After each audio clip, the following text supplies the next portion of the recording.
So, Honey Don't was directed by Ethan Cohen and was co-written by him and Trisha Cook, who happens to be his wife. And in this movie, a woman named Honey O'Donoghue is a private investigator. She winds up getting involved with these various cases and such, one involving Chris Evans, one involving her family and such, and we have a movie. So this was a movie I admittedly was not looking forward to. Now, I do enjoy the Coen Brothers movies, but ever since the Coen Brothers kind of split off and kind of started doing their own movies, something just felt off.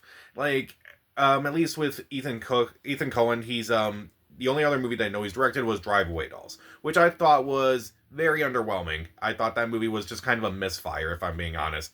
And they're kind of saying that this is in a trilogy with that movie, and because it also features Margaret Qualley in a lead role.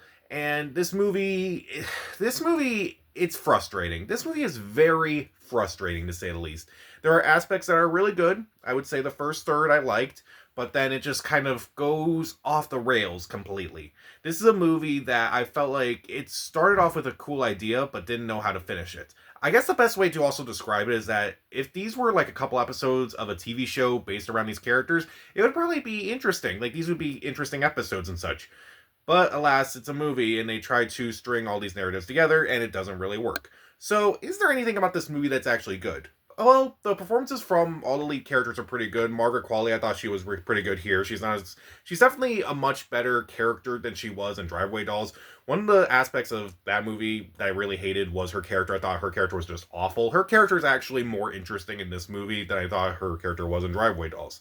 Aubrey Plaza, I thought she was pretty good in the movie. Chris Evans, he's a lot of fun in this movie. He plays this really horrible person, which I won't go into details with, but he is definitely a very interesting character. Chris Evans, he gets a lot of flack, but he can actually be a really good actor. He was pretty good in Materialist. He was one of the better parts of the Fantastic Four in 2005, and he's actually pretty good here. Again, the first third of this movie is pretty fun. The jokes are landing a little bit more. You are kind of invested in the mystery a bit, and you do kind of at least get to know these characters a little bit. It's like, okay, you can at least get to know them. You're actually invested a little bit, and it is kind of fun.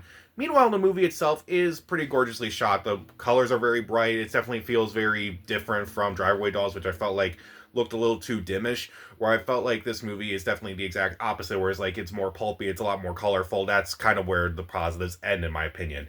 The issues that I have with this movie is that this movie, about halfway through, it becomes a lot less focused. Like, there are so many things about this movie that happen, and I'm like, okay, where is this coming in from? Like, why do we need to have this in this movie? I felt like this movie could have easily been a TV show. Like, it kind of reminded me of like a really bad episode of Poker Face. By the way, if you haven't watched Poker Face, please watch it. That's actually a really good show. But this could have been like a TV show on some basic cable network or on a streaming service or something. And honestly, it probably would have been a little bit better. Okay, you probably couldn't have gotten big actors like Margaret Qualley or Aubrey Plaza or Chris Evans. Actually, maybe the first two, but maybe not Chris Evans. But it definitely feels like it could have easily been something you would see on television. Like, these actors, these characters, and these settings kind of feel like the way they're set up, it almost feels a little bit too comedic at times, a little bit too quirky at times. Kind of reminded me again of like some of these other quirky police shows that kind of were like kind of odd, and just it didn't quite work for me. Also, as much fun as the first third is, the other two thirds are not nearly as fun. The movie just becomes incredibly convoluted, and I was just kind of just lost by the end of it. It's like, what were you thinking at times? Like, what were you doing in this movie exactly? And by the end of it, I'm like, wait, that's the end of it? Well, that doesn't make sense. No, that's the end. So I felt that was very underwhelming. And also, even though Chris Evans' character, I thought he was pretty good in the movie, personally to me, I felt like his whole story could have just been cut from this entire movie. Like, if it had just been, I feel like it could have been one of these storylines, or it could have been the other storyline.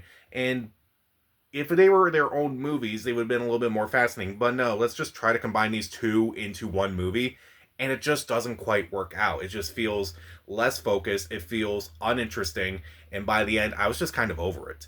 This movie, I don't know if it was like a good equivalent to Driveway Dolls, because like Driveway Dolls at least had a unique style, but had worse characters, where I say this movie has better characters, but is less focused. It's a weird movie. it's not as weird, it's not as out there as Driveway Dolls is, but to me, I just felt like at first I had such a high energy from this movie, and then by the end, I was just so exhausted by it.